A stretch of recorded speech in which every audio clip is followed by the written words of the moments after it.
Welcome to the last section of probability, or at least intro probability.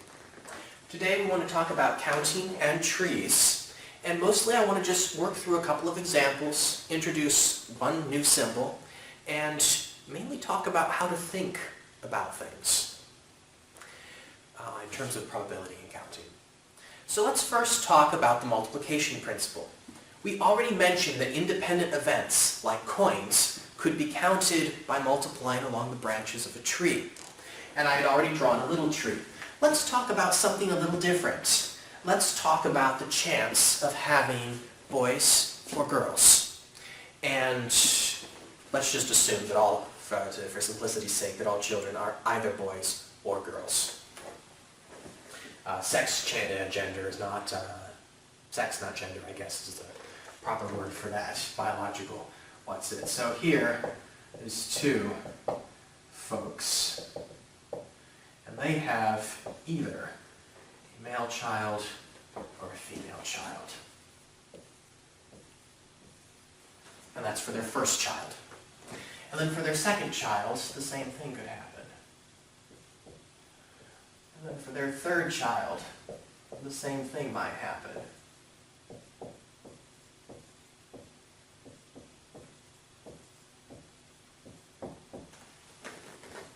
Now, as a side note, incidentally, when we talk about gender in psychology and statistics, we mean people's mental state of mind.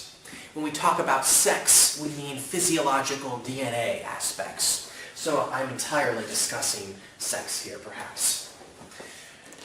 You can count up all these different possibilities and see the different ways this could happen. You could have all three of these children be male, or you could have the first two be male and the last one be female, or male, female, male, or male, female, female, female, male, male, female, male, female, female, female, male, and of course the family with all girls born to them. These right here are sample space. It's all the different ways you can have three children. If I'm curious, what's the chance of having a family who has three kids where all of them are boys? Well, the desired outcome is 1. There's a total of 8 here, and this is the way it happens. However, what if I want to talk about a family of 4 children? That gets a little more complicated because I have to extend my tree larger and larger. So instead of drawing a huge tree, I can instead notice something.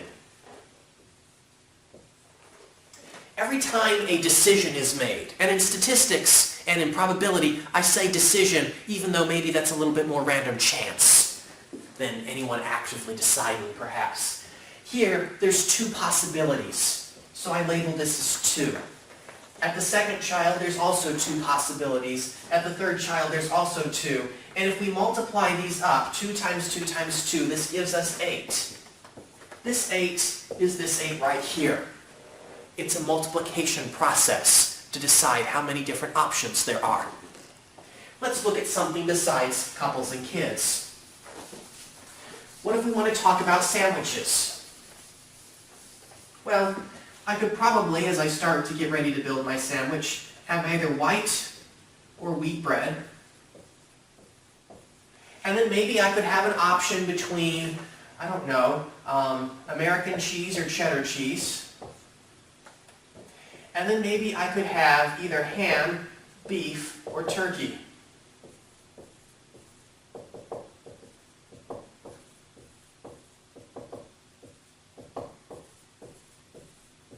Ham, beef, or turkey. And this would show me all the different options of sandwiches I could get. But if I just want to count those up, I say, well, I could either have white or wheat, I could have American or cheddar, and I could have one of 3 different types of meats. And I would multiply these up under the multiplication principle and say that there were 12 different sandwiches total that I could make. This is a counting technique, and you can use trees to help draw that out and understand it in the beginning. So you've got basic multiplication. What if I want to do something a little differently? Let's say I have the numbers 0, 1, 2, 3, 4, 5, 6, 7, 8, 9, and these 10 numbers I want to use to create for myself a 3-digit passcode. And I want that 3-digit passcode because I want to have one of those little spin combination locks that's going to tell me how I get into my locker room at the gym. Well, that's interesting enough. How many different options do I have? Well, 1, 2, 3, 4, 5, 6, 7, 8, 9, 10. I've got 10 different numbers. And this could happen one of 2 different ways. If your combination dial lock at your gym is the same as the one at mine, each dial is mutually exclusive. I can pick any number, and I can repeat that number. So I have 10 options for my first spin. For my second spin, I've got 10. For my last spin, I have 10. This is called 10 cubed. And there's 1,000 different options. My passcode is only one of those. Desired outcome divided by total possible, that tells you the chance of someone guessing my passcode on the first try. What if I had a slightly different scenario? What if I said, after you pick the first number, you can't use it? So the first time we've got a list of 10 to choose from, but suppose I pick the number 8. You have to cross that number off. And the second choice, you only have 9, because you aren't allowed to repeat. And the second time, I look through these and I say, you know what, I really like the number 3. And again, there's fewer off, so the third time I only have 8 to choose from. And you've seen things similar to this when you pick a password on the internet. It says you have to use at least one special character, and you have to use at least one cap and one number, and you can't repeat the letters in order or something like that. So you can do this multiplication principle to count up quite a few different things.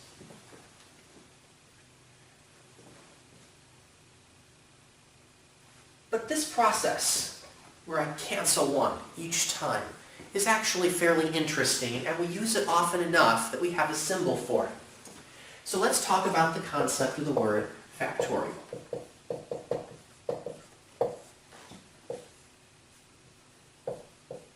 When I write an exclamation point after a number, it means factorial. And just like addition, subtraction, multiplication, and division, factorial means something. It's a particular operation.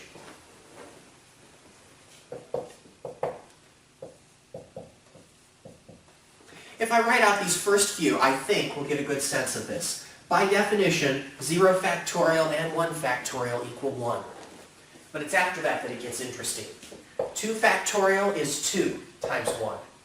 3 factorial is 3 times 2 times 1. 4 factorial is 4 times 3 times 2 times 1. What's 5 factorial going to be? Well, 5 times 4 times 3 times 2 times 1. So this is 2. 3 times 2 is 6. That's a very bad 6. There we go. 4 times 3 is 12, 24. And 4 factorial, because 5 factorial is really just 5 times 4 factorial, because this piece right here is the 4 factorial piece. So I have 24 times 5. And that will give me 5 factorial. And you can keep on going. In fact, we tend to write that out like this. If we want to go up to any size number, we call that n factorial. And we say it's n times n minus 1 times n minus 2 all the way times 2 times 1. Keep on counting down until we get to the end. Convince yourself that if I plug in 5 for n, I would get this 5 factorial as I've written it out here, and that it would make sense to write it in this notation. Sometimes I think people look at this notation and they let one of those mental blocks, one of those bad math thoughts pops up into their head, and they decide that's something bad that's happening there. This is a very good way to write this idea, that I go 5 times 1 less than 5, 4 times 3 times 2 times 1, and I can multiply this up, and then I can let n be any number I like. So that's the factorial business. And factorial is very, very useful because it lets us build up 2 interesting formulas for ourselves that are very cool in terms of counting. And it's important to count because if you want to talk about desired outcomes divided by total possible, you need to figure out what total possible are, especially when total possible might be a very large number. So we have some ideas of some scenarios. So let's look at this. Let's say that I have 4 students.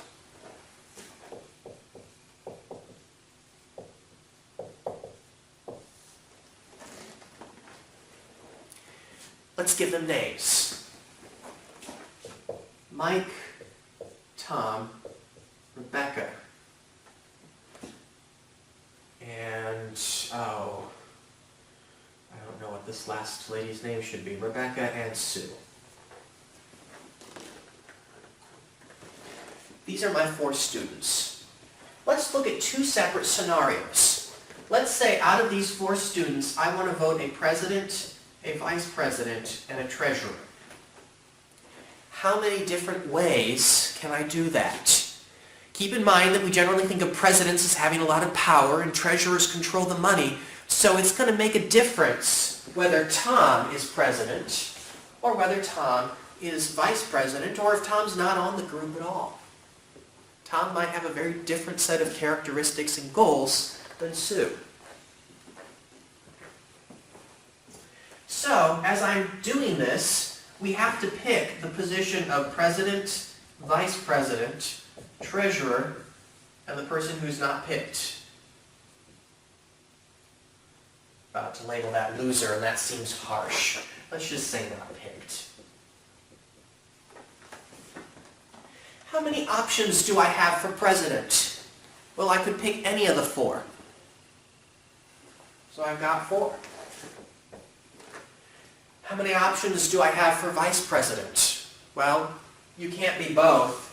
Once we pick, and it doesn't matter who, we're committed.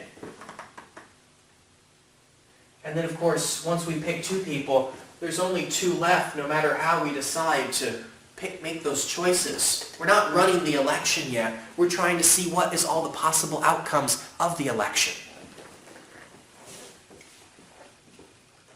And we don't tend to count the people not picked. But notice, it's this factorial process of 4 times 3 times 2 happening here. It just doesn't go all the way to 1. So it's close to factorial, but not quite. 4 times 3 is 12, and 12 times 2 is going to be 24. Play around with that a bit. Take MTRS and shuffle them around and see if you can find all 24 ways that these people could be president, vice president, and treasurer. I promise you they're there. Now let's look at this other scenario. Let's say we just pick 3 people for a committee. In the case of just picking 3 people for a committee, it doesn't matter when you're picked. If you're picked, you're on the team. There's no president or vice president. You're just picked, or not picked, as the case may be.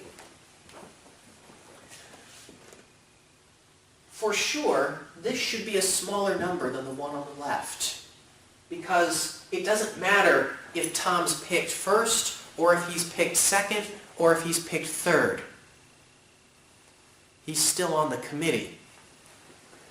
So, much like Chebyshev's theorem talked to us about at least so many people being in a particular group, so too, if we're not caring about rank, if we don't have any structure imposed on these people, in terms of all the different outcomes, I expect no more than 24 answers over here on the right, but I actually expect quite a few less than 24, realistically, because again, it doesn't matter when we pick Tom. If Tom's picked, it makes sense.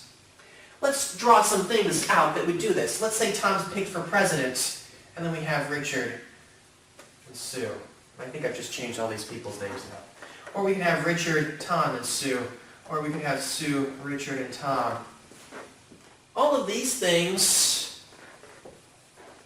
matter here because different people are president. But over here, those 3 same options are the same. It's the same committee. We're just starting to count around the table a little bit differently.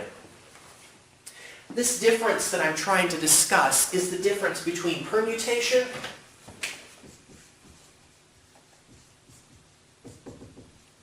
and permutation is one style of counting, where order matters, where rank is important, and combination.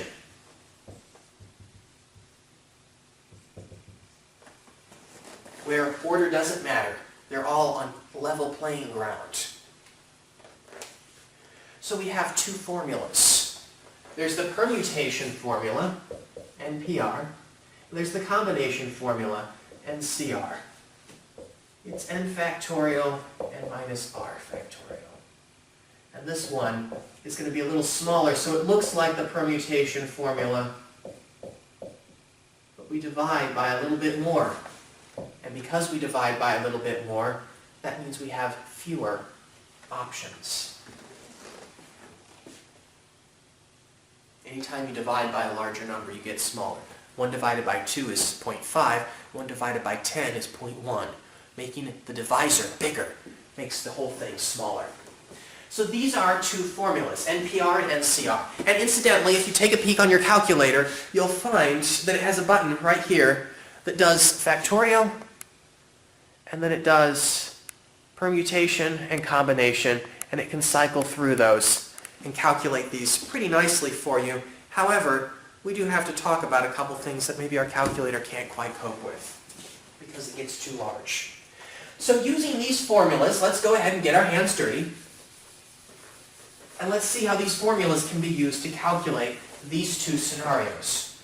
For permutation, when order matters, when the rank means something between these two groups, then we can definitely say, well, we've got 4 people, these 4 students, and we're trying to select 3 different officer positions.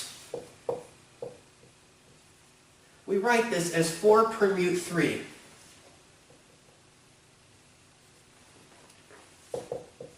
Four is our n, and 3 is the r. So I have 4 factorial divided by 4 minus 3 factorial, which equals 4 factorial. 4 minus 3 is 1 factorial. Remember, 1 factorial is just 1, and 4 factorial is 4 times 3 times 2 times 1. The 1's cancel, so it's just 4 times 3 times 2. That's exactly what we saw here. That's good. 4 times 3 is 12. 12 times 2 gives me 24. Awesome. Now let's see how the same formula works if we don't care about order. If we don't care about order, we're talking about combination, not permutation. So out of these 4 people, we're choosing 3 of them, and we don't care when we pick somebody as long as they're picked. On the top, I still have 4 factorial. On the bottom, I have 4 minus 3 factorial. But I also have 3 factorial again, because my r gets plugged in a second time. On the top, that still gives me 4 times 3 times 2 times 1. On the bottom left side, I still have 1, because 4 minus 3 is 1 factorial. But I also have 3 factorial. And notice, if I look at my cancellations, I have 4 over 1, which just equals 4.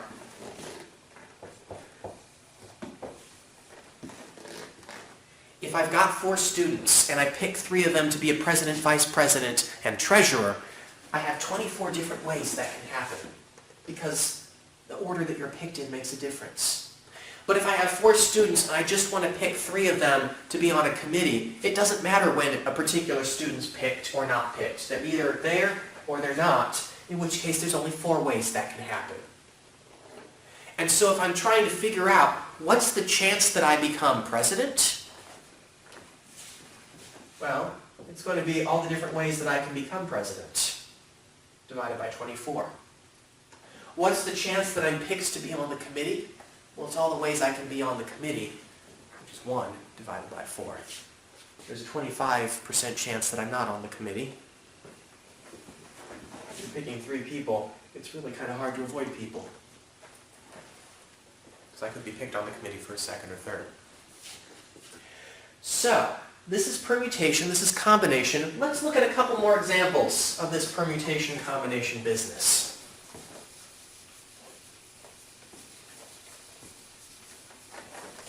What if I'm building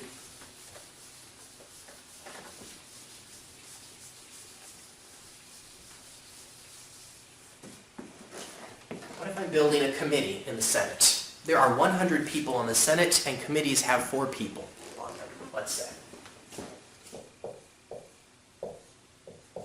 It's going to be 100 choose 4, because if it's a committee of equals, I'm not going to really care when I'm picked. As long as I'm on the Senate Finance Committee, I can probably imagine that my opinion and a voice is going to carry some weight when it comes time to talk finance.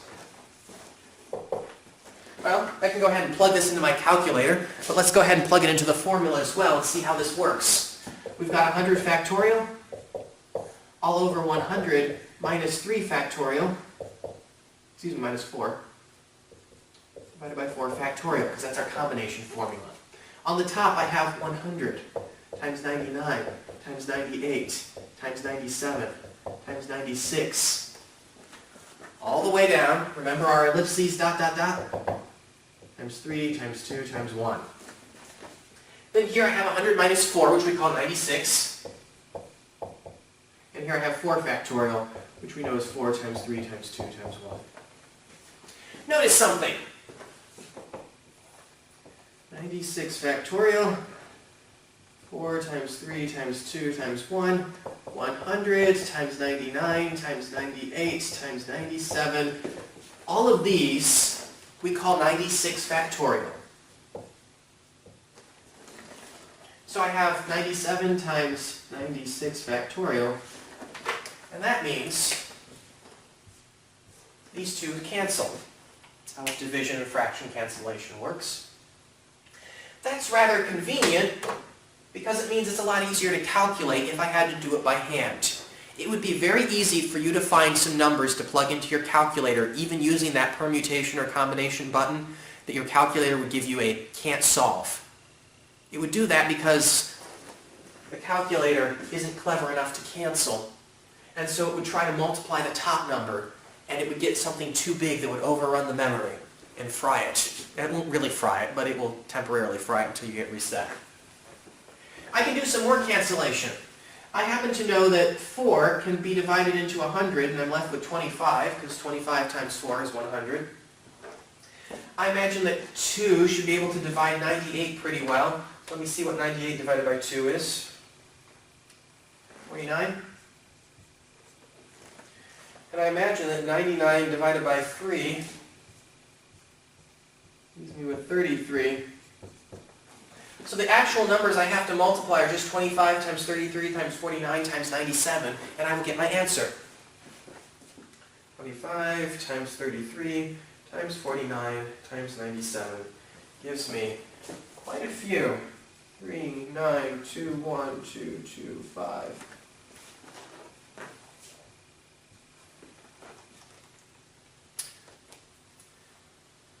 Of course, I can do 100, hit my combination button a couple times, and then type in 4, and I can get the same answer. Let me go ahead and show you how I did that. Took my calculator here, I typed in 100, and then up here I hit the combination button until it showed up NCR, and then I hit 4, and then I hit enter, and it gave me the same number there. If I want to pick 4 members of the U.S. Senate and put them on a committee, and I don't care what order I pick them in on, there's still over 3 million different ways I can do that. Suddenly it becomes so clear why it's so complicated to get stuff to happen in Congress. Let's do a different scenario. It's been said that every U.S. senator who's not under an active indictment for fraud or some other horrible crime is probably secretly running for president and or vice president. If we were to imagine 100 U.S. senators, and we want to pick a president and vice president out from amongst them, well, that's definitely a permutation business. Vice president's cool, but let's be honest, president's a little more cool. So 100 permute 2. Well, we've got our formula. 100 factorial all over 100 minus 2 factorial. 100 times 99 times 98 factorial. 100 minus 2 is 98 factorial. These cancel. 9900. There's 9,900 different ways that U.S. senators could be selected into president, vice president, or not picked combinations. Excuse me, permutations. We're only picking 2 people here instead of 4, so that's why this number is still smaller. Anytime you match up the same number to the same number, 100 permute to or 100 choose to, the combination one will always be smaller. But picking those extra couple of people tends to make this one a pretty large number overall. So this is permutation and combination. It uses factorial. It's plenty easy to do in your calculator, but maybe it's also plenty easy to sort of write it out by hand. Let's take a look at a couple different ways that we can do this process to figure out just how we might be able to select some stuff. Maybe count some numbers that are perhaps not totally intuitive. So let's take a look at some options that we can do with trees and or permutations and combinations.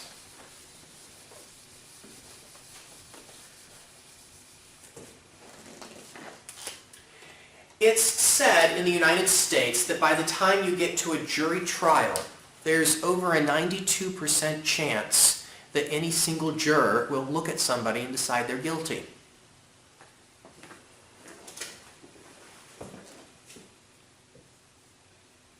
Guilty, not guilty. 0.92, 0.08.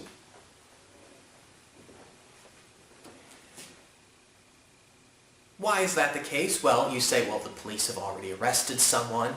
The prosecution's already got them past a grand jury. People have had to sign off on forms and papers, and so this is, by the time it gets down to me deciding if this happened, lots of folks probably had to think this person was guilty. The U.S. is actually rather low with that number. Some countries it's as high as 97%. In those countries, the trial almost never gets to jury. It's much faster to plea bargain, even for the defendant. But we don't have a single person.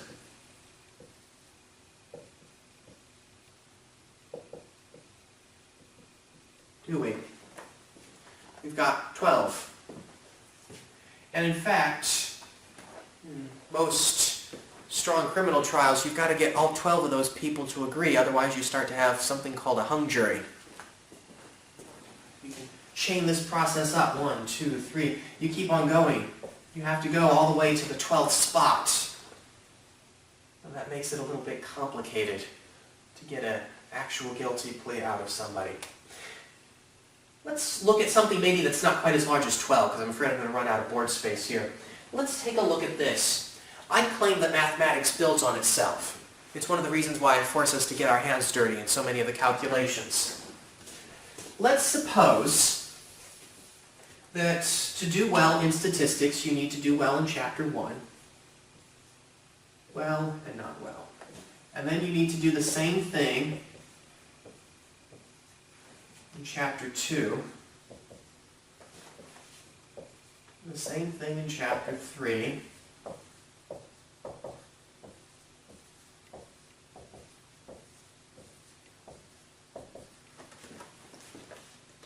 And let's say that you were scoring a 92% on the homework. And I think I've done this example before where I said people who don't score higher than 92% start to have trouble on the quizzes and it kind of snowballs badly from there. I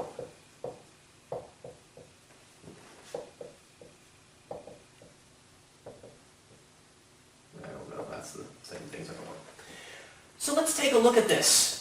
You keep on scoring 92%. Let's say you do that on both the homework and the quizzes. So you think, I have mastered 92% of Chapter 1.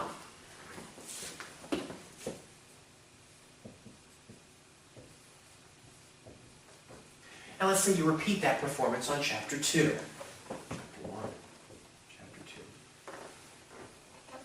And let's say you repeat that performance on Chapter 3. You keep hovering right there at 92%. What is the foundation that you're building on when it comes time to tackle this Chapter 4? Well, it's a multiplication process. These are chained up here. So I have 0.92 times 0.92 times 0.92. And right now I'm at 0.778. We can round it to 0.78 if you like.